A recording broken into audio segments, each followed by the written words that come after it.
Good morning, or good afternoon, should I say, and a very warm welcome to this EPC weekly update, normally brought to you on a Friday morning, but on this occasion, because we have a very special guest with us, Friday afternoon. This is our weekly look at the key developments on COVID-19 and the implications for Europe's economy, for its society, its global role, and its politics in general. My name is Jackie Davis. I'm a senior advisor to the European Policy Centre, and it is my privilege to moderate these debates each week. Joining me this week are the European Policy Centre's president, Herman van Rompuy, who is, of course, President Emeritus of the European Council and former Prime Minister of Belgium. And many of you will have seen already a commentary that was published by the EPC, by the President, published yesterday afternoon. I also have with me, as usual, EPC Chief Executive Fabian Zuleeg and the Director of Studies, Janis Emmanouilidis. So a very warm welcome to you all. Over the next 60 minutes, we're going to discuss the nature and the gravity of the crisis. Is this really a make or break moment for the European Union? We're going to assess the EU's reaction so far. Are some of the criticisms that have been levelled at the EU fair? And we're going to consider, crucially, what needs to be done now, both in the short term and then taking a longer term perspective, and consider really just how different will Europe and the world be when we eventually emerge from this crisis. Usual housekeeping notes. Many of you have joined us for our previous weekly updates, so you know the routine. If you wish to put up your hand and raise a question orally later on, you click the little green hand button on the right-hand side of your screen. You can go into the question box and write your question, but may I repeat my plea of last week to keep your questions brief so that I can see at a glance what the topic is, what you want to know, and put those questions to our speakers. I should also say that if you ask something more technical and more detailed, we don't have time to answer it. We have 400 people registered for this event, so we may not get to all your questions. We have a record of them and we will reply online afterwards. So let us get underway. And Mr. President, it is a great honor to have you with us today. Emmanuel Macron, the French president, yesterday spoke in very stark terms. He talked about this being a moment of truth. He warned that the EU risked unraveling if it couldn't agree on financial solidarity, and said there was no choice but to agree on issuing common debt with a common guarantee. The title of your commentary, published yesterday, as I said, is COVID-19, a turning point for the European Union, with a question mark. What is your answer? To what extent do you see this as a make or break moment for the European Union? Let's be cautious when we speak about make or break moments. We have seen many of those moments in the last 10 years. The Eurozone crisis was an existential crisis, life or death of the Euro and thus of the European Union. The refugee crisis was also an existential crisis, because if we couldn't have stemmed or stopped migration coming from outside the Union, I think that the European Union as such would have been destabilized, and especially in some of our countries. Terrorism was also an important issue, and now we have this pandemic. Of course, it's affecting the European Union as all countries in the world. We are facing now not a recession, we are facing a depression. The biggest depression since the last 100 years. And that's in itself already an issue. And then the other thing is, how will it affect the Eurozone? Because if, for instance, a country as Italy is under threat, the Eurozone is under threat. They already have a level of public debt which is extremely high, 135%. If it goes up to 150, 160%, what will be the impact on the Eurozone? So we are facing serious problems, but I would not call it at this stage a make or break moment. We have to react. We reacted quicker certainly economically than in the Eurozone crisis. The ECB reacted in the first weeks of the crisis. Let's not forget that the ECB entered into the game of the Eurozone after 2 years. So 2 years, even more than that. Yeah. We reacted also at the level of the Union with the suspension of the Stability and Growth Pact or budgetary rules. We reacted with a package of the 9th of April. We will have a European Council next week on the European Recovery Fund. So I see much more reaction than 10 years ago. So could I just follow up on that in terms of the criticisms that have been levelled at the EU? And we heard Ursula von der Leyen, the Commission President, yesterday apologise to Italy. She delivered what she said was a heartfelt apology. She said, we didn't respond as quickly as we should have and in the way that we should have at the beginning. But more generally, would you say, it sounds like you're saying actually the EU maybe had a faltering start, but is doing better right now than it did in the Euro crisis. Do I understand you correctly? Yeah, you shouldn't forget that you have at least two dimensions in the current crisis. You have the health dimension, and for health, the European Union as such is not competent. And those who are reproaching the European Union that's a super state, we are facing a major crisis, and on the main dimension of the crisis, health and social matters in general, the European Union as such is not competent. That's why in the first weeks of the crisis, we were absent or even irrelevant because we have no competences on it. We could have done better in coordinating and so on, but the bulk of the responsibilities remain in the member states. And then you have the economic dimension. The problem is not so much that we reacted, and I think we reacted more quickly than 10 years ago. The main problem is, will it be enough? Yeah. And that's the main problem. Are we showing enough solidarity inter alia with Italy? We abandoned Italy in the refugee crisis. We stopped the refugees coming via Turkey, but we did almost nothing to stop those who are coming via Libya and Africa. And the Italians themselves took an initiative to make an agreement with Libya. Yeah. So they have this feeling of abandonment, and that's why they had this populist government in 2019. And they have the same feeling now in the beginning of the crisis. We didn't take it seriously. We didn't help them at all.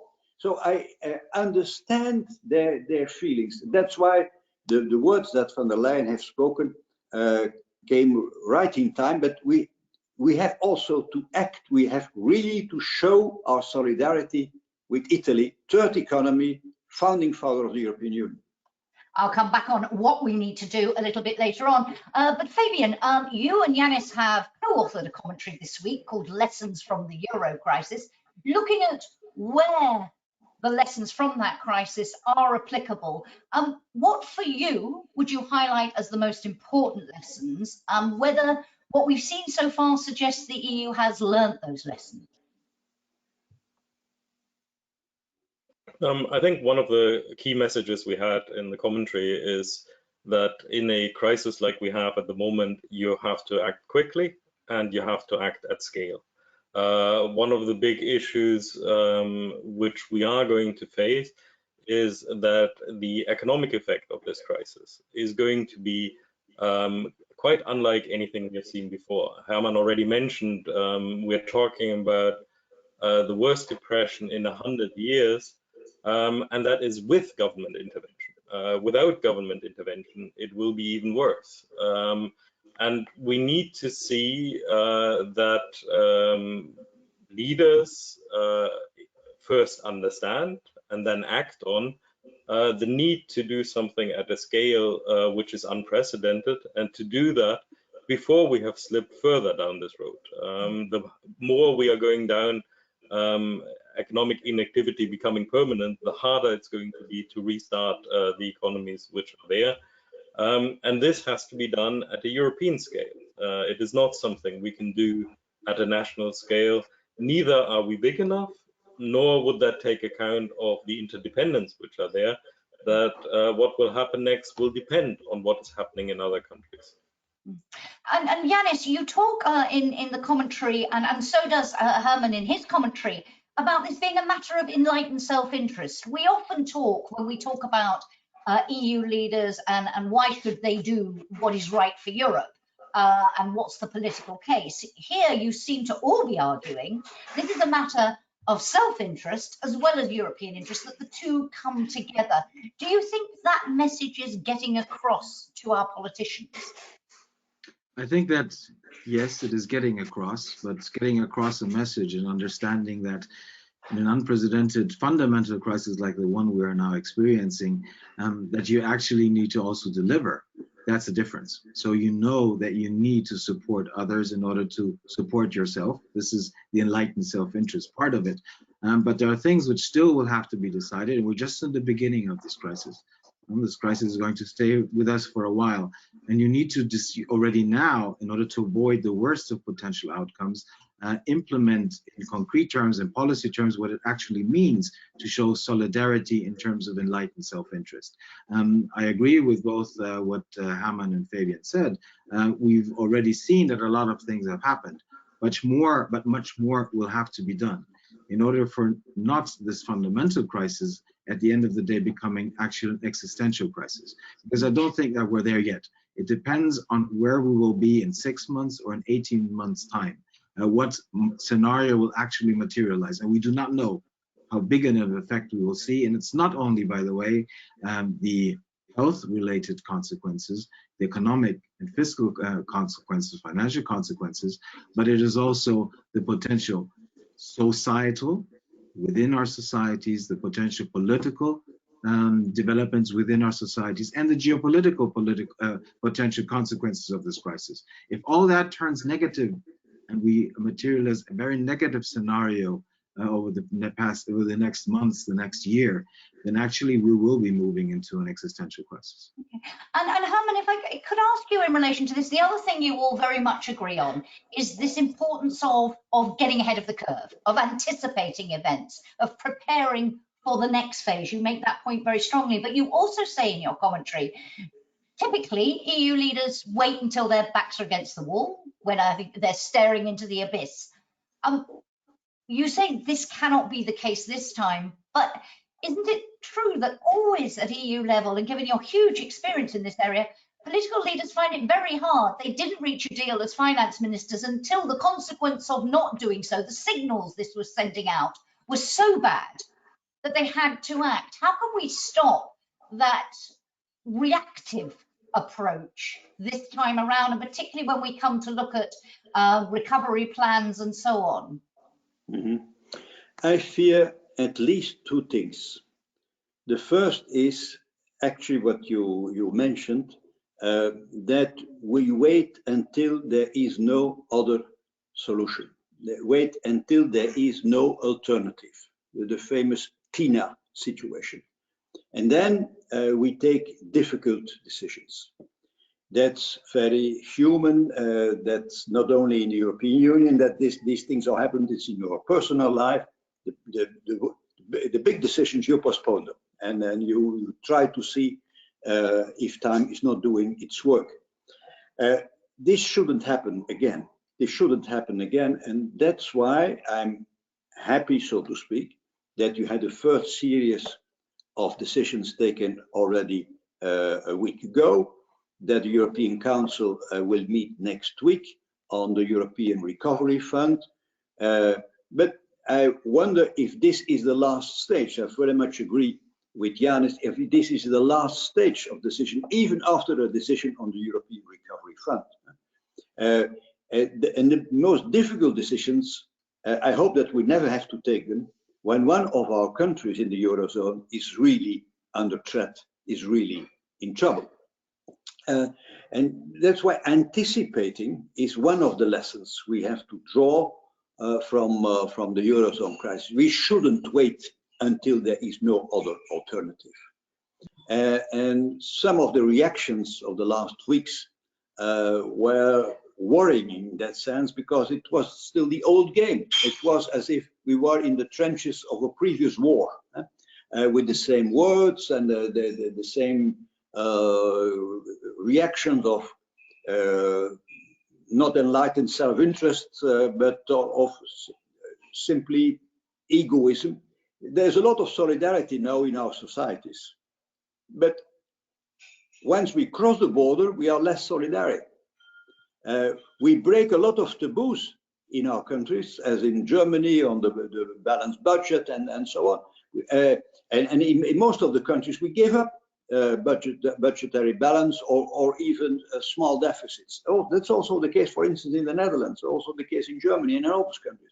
But breaking taboos in the European Union is much more difficult. Our solidarity and our courage stops at the borders of our country. That we should overcome. And that's one of the lessons. The second thing I fear is that once that we have overcome the corona crisis, and that once things are going a little bit better also economically, but it could be that after the depression of this year, you will have a V movement, and that we will bounce back in the positive sense next year. But once things are going better, then almost immediately there is the temptation of the business as usual. I saw it in the Eurozone crisis. We were pretty sure that in the beginning of 2013, we had overcome the Eurozone crisis. I can assure you, after the beginning of 2013, actually nothing happened in terms of reforms of the economic and monetary union. It stopped the process. And this is not contradictory with my first observation, but the business as usual is, for democratically elected leaders, the most easy solution.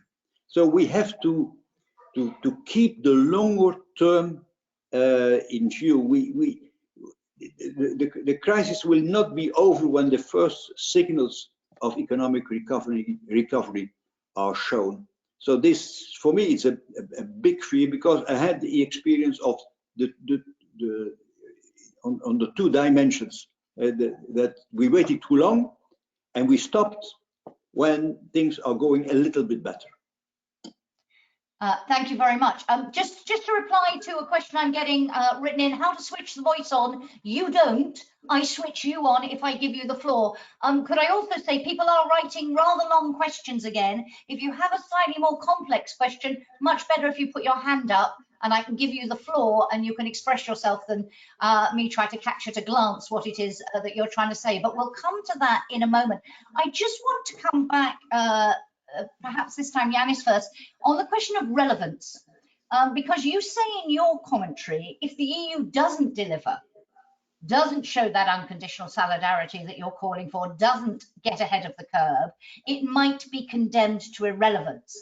And we heard Herman Van Rompuy just talking there about national, it's national solidarity. It's not really, we're not, cross-border solidarity is so much more difficult and harder to get to.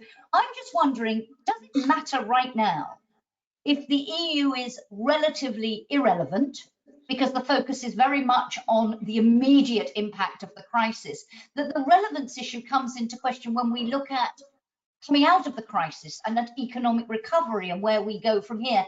You know, isn't it inevitable that at this stage countries are very nationally focused? Janis first, and then Fabian, a thought from you, and then we'll go out to the floor. No, I don't think that it is irrelevant, because there's also certain path dependency. If the European Union, not only in the first days or weeks, but maybe even months, seemed to a lot of people that it is irrelevant, that has repercussions also in the middle to long term. So no, it cannot be irrelevant. And now, and this was correctly put by Herman, in the context of the health crisis, the immediate health crisis, obviously the competences lie at the national level. But with respect to many other things, there are things which Europe can do and also which have already been done. One should not underestimate that. But much more needs to happen, and time here is of essence. You cannot wait at European level to take decisions if you want to avoid the most potential negative scenario which could happen because of the COVID-19 crisis over the mid to long term. Just to add one point to the two fears which Herman mentioned. I think there is a big difference between the COVID-19 crisis and what we've experienced in other phases of the so-called polycrisis, because I think we are now in a new phase of the polycrisis. And that is two things, which is one, that this is a symmetric external shock. Yes, the consequences of the crisis are asymmetric. It's hitting some more than it's hitting others. And I think we will also see that in other phases of this crisis, that the consequences are asymmetric. But it is a symmetric external shock in the sense that everyone is affected by a small thing called COVID-19 or coronavirus. And that is a big difference. And the second big difference, and that's linked to it, is that this is not a man-made disaster or crisis. It's not something where someone is to be blamed for.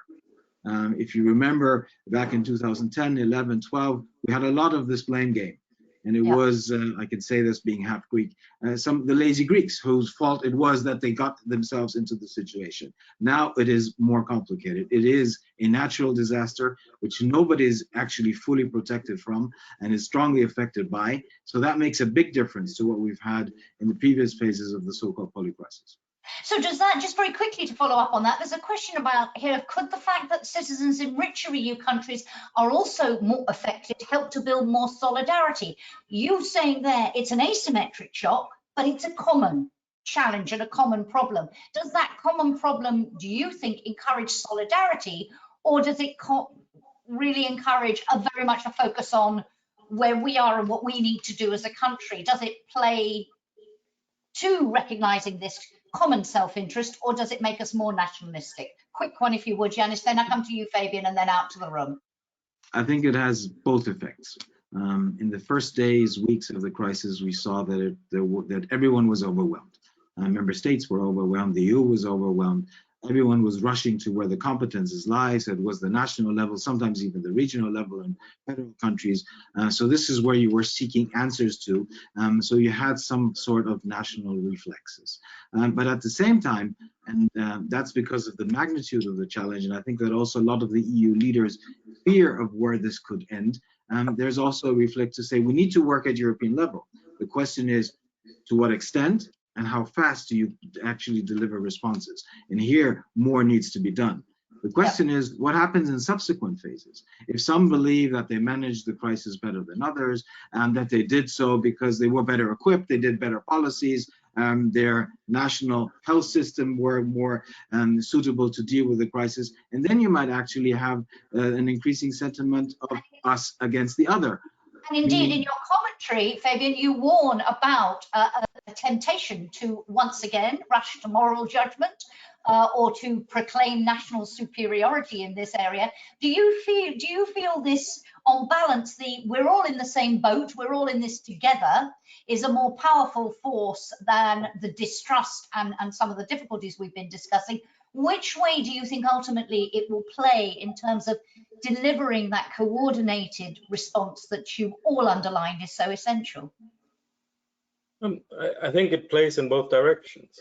Clearly, when you're in a situation where the impact is incredibly deep and where people are affected in a very personal way, not only those people who are affected by the illness itself, but also everyone else who's in lockdown, that creates fears. And there are many fears now about what will happen in future.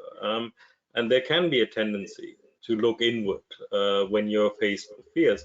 But I think it's also important to recognize that we have actually seen a lot of solidarity across borders.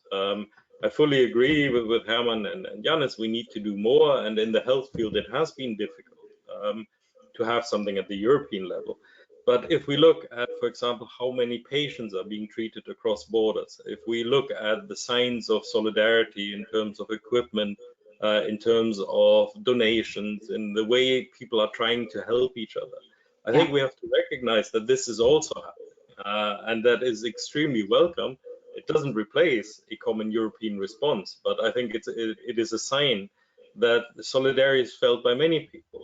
And even in the political debate, yes, we warn in the commentary that people shouldn't be going back to the language which helps to divide, but they should actually be recognizing that others are hearing what they are saying.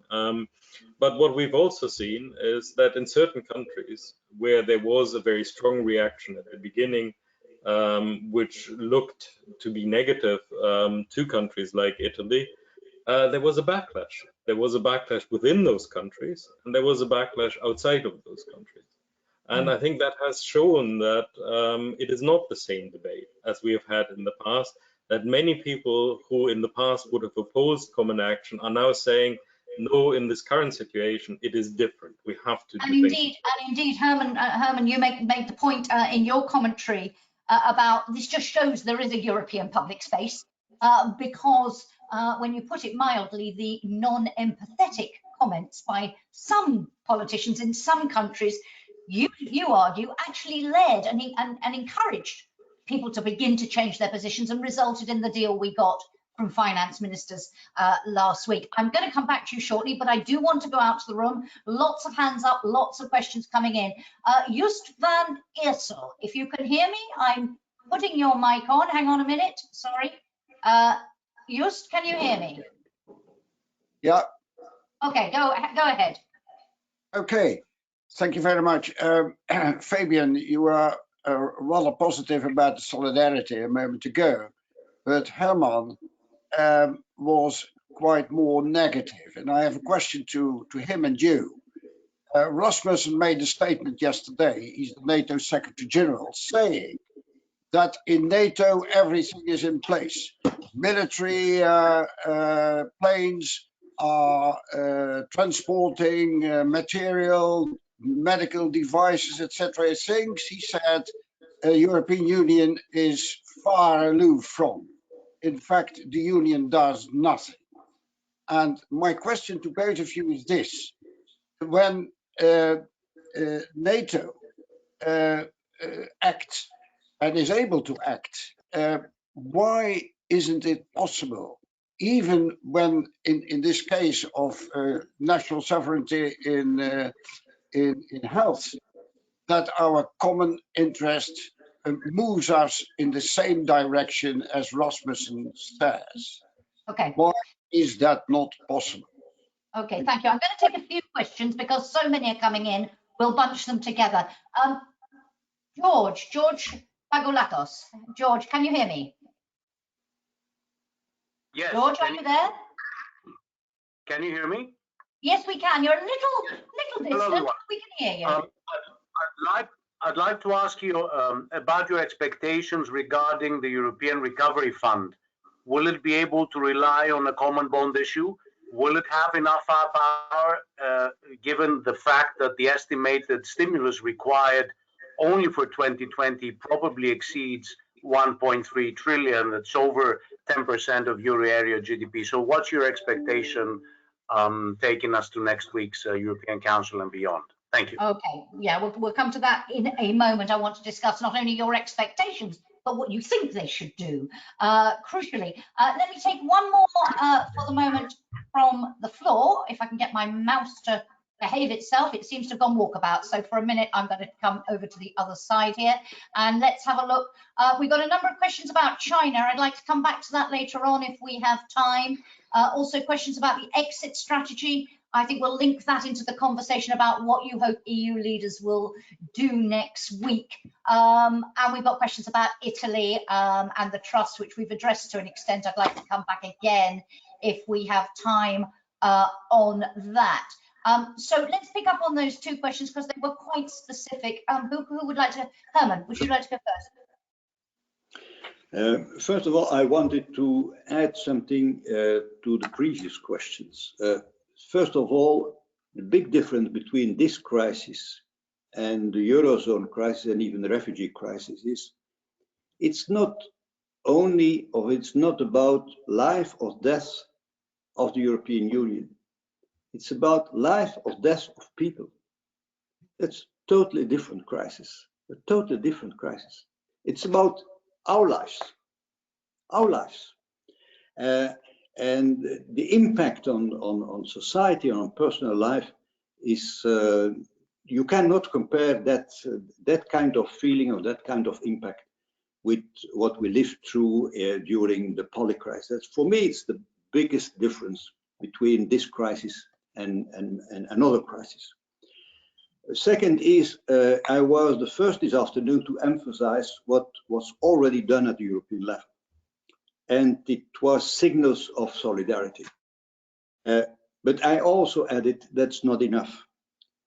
It's not, of course, there were gestures and from common people and from countries for helping Italy and other countries. The problem is not there that there was no solidarity. There is solidarity. The problem is that enough? And that's the big issue. But I am happy that we already took that kind of decisions in the beginning of the crisis. Again, in the Eurozone crisis, it took much more time before we were at that stage. I will not compare what's happening in NATO that was happening in the European Union. That's not an interesting debate. I found if NATO is helping and then it's all the better. Everybody has to do its duty during this very specific, the very specific and exceptional and unprecedented crisis. So we have to do what we have to do at the European Union and not try not to compare what this are doing and the others are doing. Fabian is much a better place than I do because he's following it much more in detail on what could be a compromise in the next week in the European Council. In the paper that Janis and Fabian prepared, they are in favor of a compromise between the two schools. Those who are promoting more mutualization and those who are defending better use of the European budget, so to speak. And normally in the European Council, you have to take on board the two sensitivities for getting a compromise. That's the way that the European Union is working and finding the right balance between those two kinds of solutions. That's the task of the President of the European Council and of the European Council itself. As you know, only too well from your very lengthy experiences in that area. Fabian, yes, and so I hope that they can find that all the elements are on the table, that the time is already ripe to find a compromise. Because we cannot afford to have European councils and Eurogroup councils, especially European councils, without an outcome. And that's a wrong, a bad signal. We already had, before the Corona crisis, the European Council on the budget. It failed. We shouldn't fail next week, because then we are erase the results that the Eurogroup obtained the 9th of April. So we have to show that we are making progress, and it will not be the last compromise. It will not be the last stage in the decision making, not the last stage in the fight against the impact of the Corona crisis. But each European Council, each summit has to be in some way a success. And that's the big issue for next week. And I hope that France and Germany are taking again their responsibilities, because without an understanding between those two bigger countries in the Eurozone, between those two economies in the Eurozone, the biggest economies in the Eurozone, nothing can happen. Yeah, so absolutely. Leadership is as important as solidarity now. And the leadership comes from France and Germany, of course, on proposals of the Commission, of the President of the European Council, but they have to play their role. So if I understand you, I was going to ask what success would look like at next week's Council. Fundamentally, it's that we make some progress, that we do not find the talks breaking down with an impasse and headlines afterwards about how nobody could agree on anything. It's step by step, but we make progress. Fabian, please do react to that. And can I just throw into the mix some of the questions we're getting from the audience? A question here about the exit strategy, the role of the European Union. We saw some proposals from the Commission and from the Council, from Ursula von der Leyen and Charles Michel together, outlining some of those conditions for exiting. A big debate there about the role of the EU in that and the extent to which they will be listened to if they do come up with them. We have questions about the MFF. And what are the chances of getting a bigger agreement? We're not going to see that next week, but do you expect some political signals in that area? And we have questions relating to the role of the EU, perhaps in beginning to draw the lessons of this crisis and therefore being able to look at different member states and saying, we know more about what works, what doesn't, and what we need to do. What are your hopes and expectations for next week? Picking up on those questions from the audience. I mean, first, I just wanted to correct the impression that I might be more positive.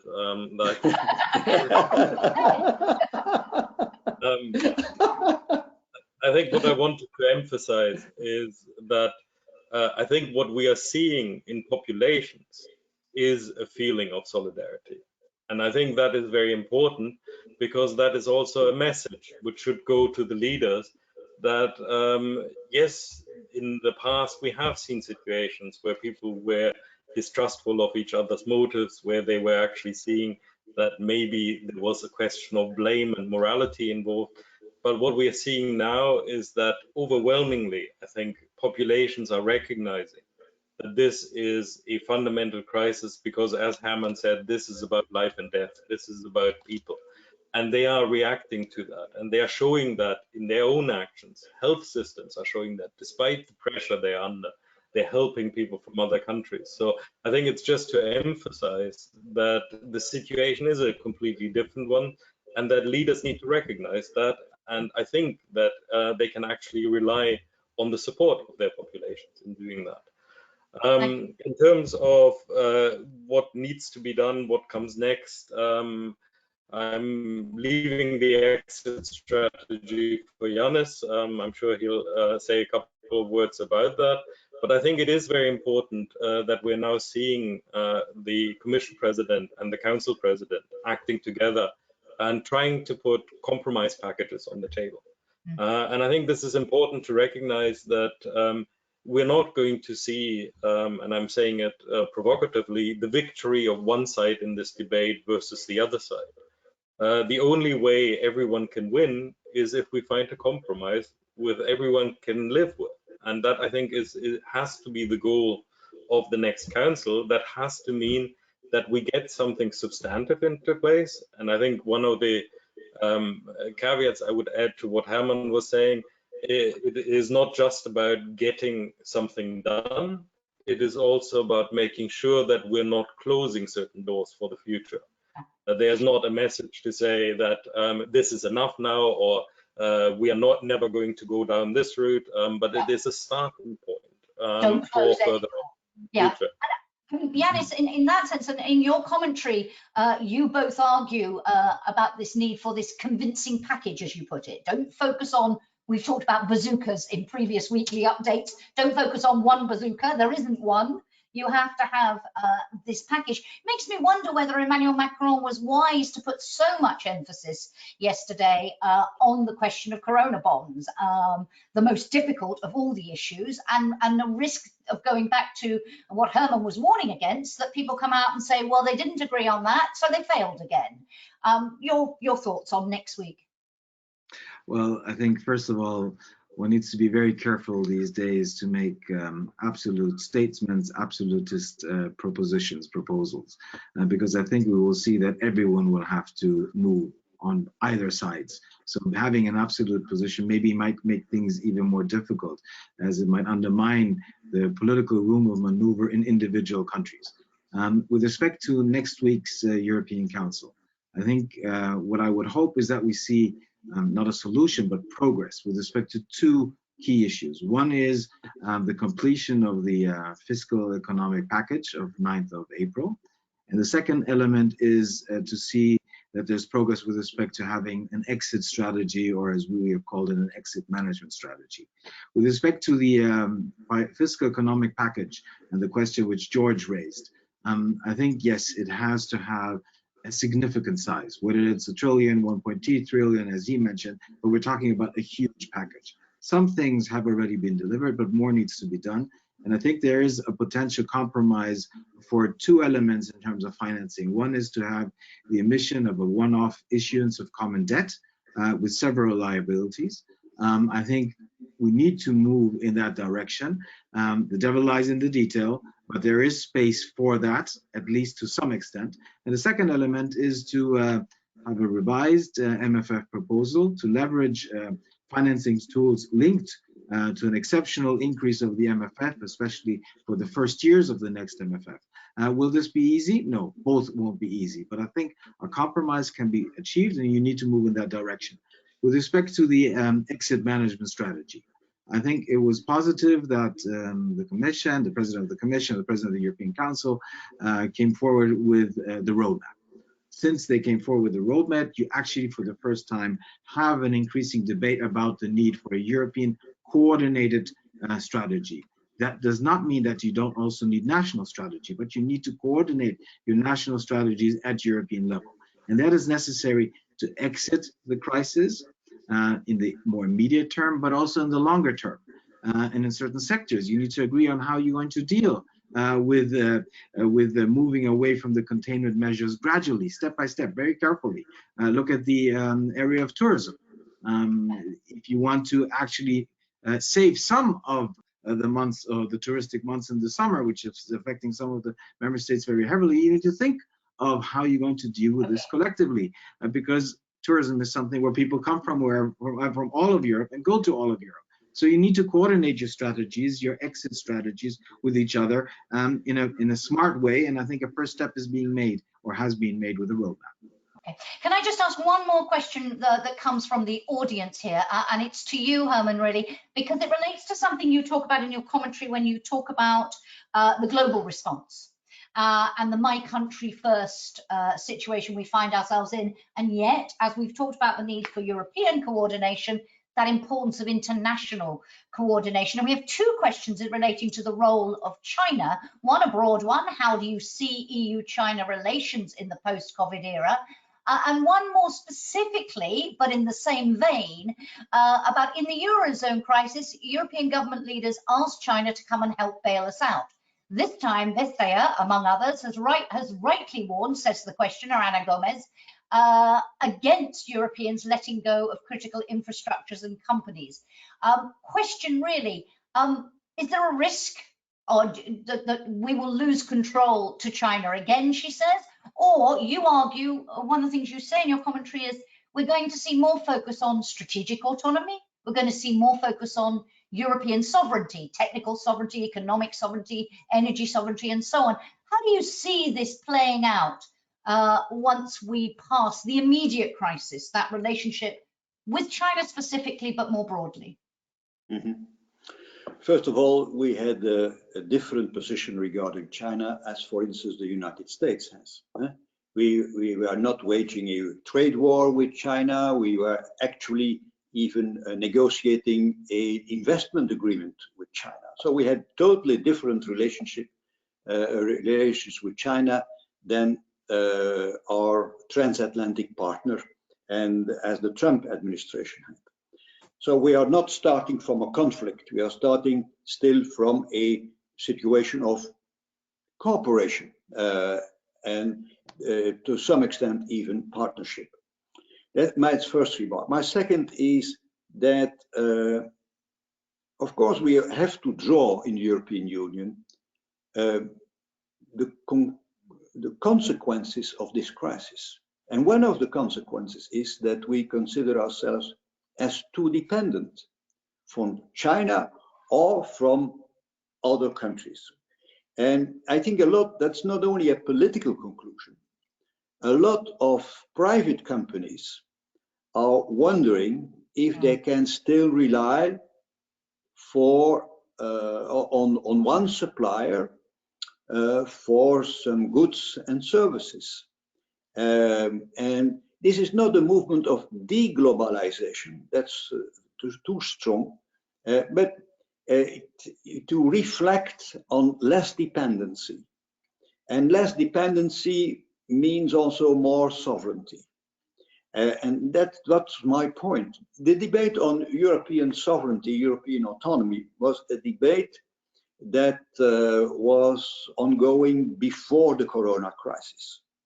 And it was about technology, it was about energy, our dependency on Russian gas and oil, on the protection of our borders. I would add now, we shouldn't be too dependent on medical devices. We shouldn't be too dependent on agriculture. Again, it says how to protect our strategic interests without falling into the trap of protectionism. That's a big, big issue for the upcoming period.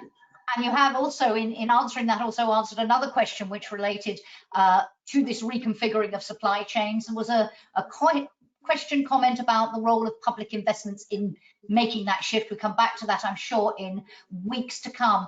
I'm going to take a couple more quick ones, if you would, because then I want to look to the longer term future. Adam Lindmark. Adam, can you hear me? Yes, yes, I hear you. Go ahead. I'm afraid I don't have a question, so I must have clicked something here by mistake. By mistake, no problem at all. Let me go to John Palmer. John, are you there? Yes, indeed. Fascinating contribution and very enlightening and helpful. I'm unclear when we talk about much closer coordination to get out of the present crisis, and also in the context of the big collective sovereignty borrowing initiative to help combat what is rightly described as the coming depression. I'm wondering who exactly we mean in the pantheon of European institutions. Who exactly will take responsibility? I should perhaps know the answer to this, but I don't, for the coordination that you're describing. And also, how would the sovereignty of the Union in this collective financial act be formally expressed in through what matrix? Who can pick up on that one? Herman? No, the Janis and Fabian. Fabian raises. Fabian. I raised my finger on something else, but I think, but the important thing I think here is that the Union has to act as one, and I think when it comes to how that is then going to be executed, I think that's a different question. What we will see, for example, is if we are putting together a big package of however 1.3 trillion, whatever the number is going to be, a lot of that is not going to be spent through the European institutions. That's going to be national action being coordinated together with European instruments. So this is something we've seen in the past as well. But I think here what has to be clear is that there is no real difference between the European Union in terms of its institutions or the European Union in terms of its member states. Because in the end, success or failure from out there will not be judged by competences, by who's going to do what. Absolutely. It's going to be judged whether the European Union fails or delivers. And that is collectively, whether it's the institutions or the member states. Janis, quick one if you would, because I'd like to come to the longer term. Just a quick one on John Palmer's question, if I understood him correctly, with respect to the exit strategy. Obviously, this is something which at the European level will have to be coordinated by the European Commission. But having said that, the European Commission on something which is first politically very difficile, this is not easy decisions which you have to take with respect to lifting some of the containment measures, and we're seeing that in the national debate, how heavily this is being discussed. So the Commission needs to coordinate, but it needs the member states to play ball. We're seeing that in an increasing number of member states, and I think we will see more of that. We will have more and more of these kind of expert reflection groups on how to deal with certain measures in certain areas, and that you need to bring together at European level. So when it comes to how to deal with border controls, obviously you need to have the Commission and to find ways of how to deal with that. But also with respect to certain sectors, you need to coordinate yourself, especially those where there are strong Europe-wide links between these different sectors. And that coordination work has to be done by the Commission, but it needs the member states to be ready to play ball, which they haven't been ready to do so up till now. Okay. We're hesitant. To a broader question, look ahead to when we are, and there will be a day, it doesn't feel like it right now as we all remain in lockdown and talk to each other in this strange virtual world, but there will be a day when this immediate crisis is over. Herman van Rompuy, if I could ask you, and it links to a question from Philippe de Boek, saying to what extent will the economy be different from before the pandemic? I want to broaden that out to what extent will Europe, will the world be different? Do you think we will fundamentally go back to business as usual once this is all over? Or do you think something basic is changing, has changed as a result of what's happened and the response we've seen from governments, which will change not only the way we do business, but also the way we view some of these issues we're discussing? How big a change do you think we're going to see? That's really a difficult question, because, as I said, the temptation is always there to embark on business as usual. But I think we have to, again, to draw lessons from what's happening today. And we will be confronted with external shocks, man-made or not man-made, in the future. Look at what's happening in Australia with the fires they had there to confront there. Climate accidents can happen all over the world, also on our continent. In some continents, it's about tsunamis, storms, fires, whatever. And one day we will be confronted with it. So we have to look at the longer term. That's the big lesson. Pandemics, it will not be the last one. I hope it will be, at least in my lifetime, the last one. But we will be confronted with that kind of problems in the future. Globalization doesn't stop with the economy, with energy, with music, with sport, with the internet, whatever. Pandemic is also part of globalization. And we have to prepare at national, European, and international level the action that we can take. On climate change, we were always very hopeful after the Paris Climate Conference. There was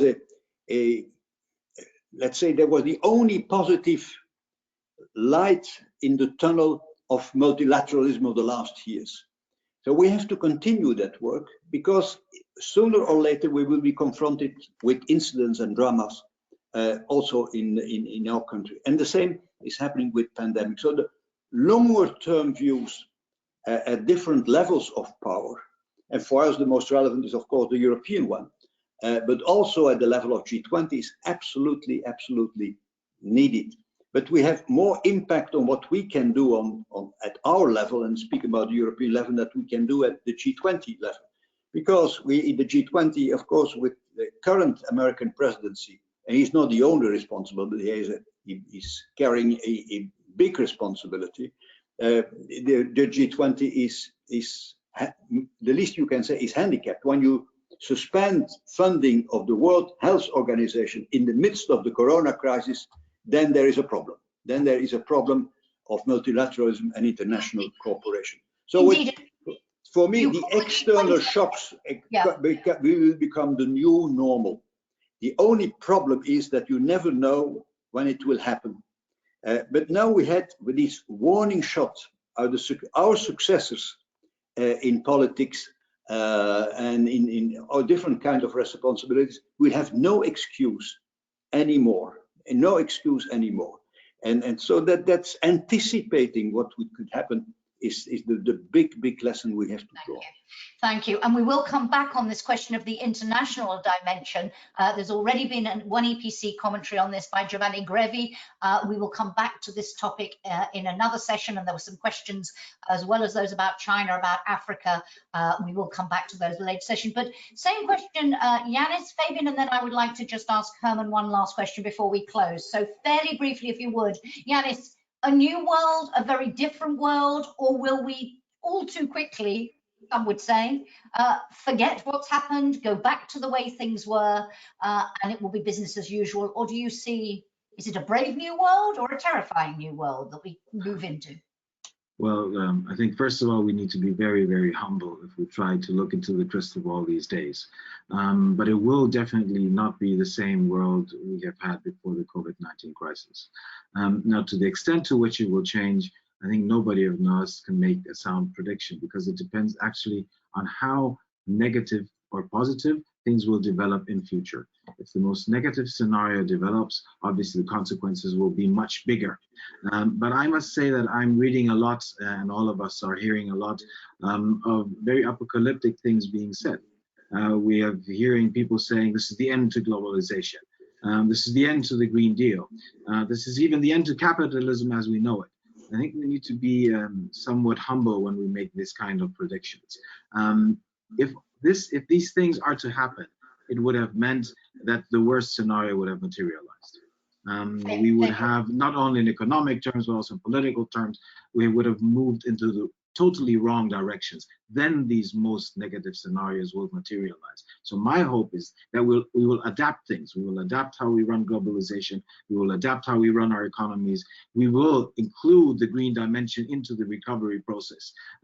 Because that will mean that we have avoided the worst while having learned a lesson that business as usual does not work. And that was an issue, of course, we discussed last week. There was a question relating to it, but we haven't had time for that. We will come back to it. Fabian, different world, fundamentally the same. What do you think? I mean, I think business as usual will simply not be possible. The world will have changed so significantly. And one thing I think we can already see, with all the uncertainty which undoubtedly there is about the future, but a lot will also depend on the choices we make. And that includes the political choices we are making. So it is important that we get this right, because if we make the wrong choices, we can actually end up in a situation which makes the situation infinitely worse. If we can think about, for example, that if we make the wrong choices now in terms of the pandemic itself, that it continues to reoccur, that it continues to hit places which have already been hit, then the negative impact will be multiplied. It will be even more difficult to deal with it. So choices matter, politics matters a lot. And I think in that context, and that's where I will be positive, because I think it also matters very much whether we manage to maintain European cooperation through that.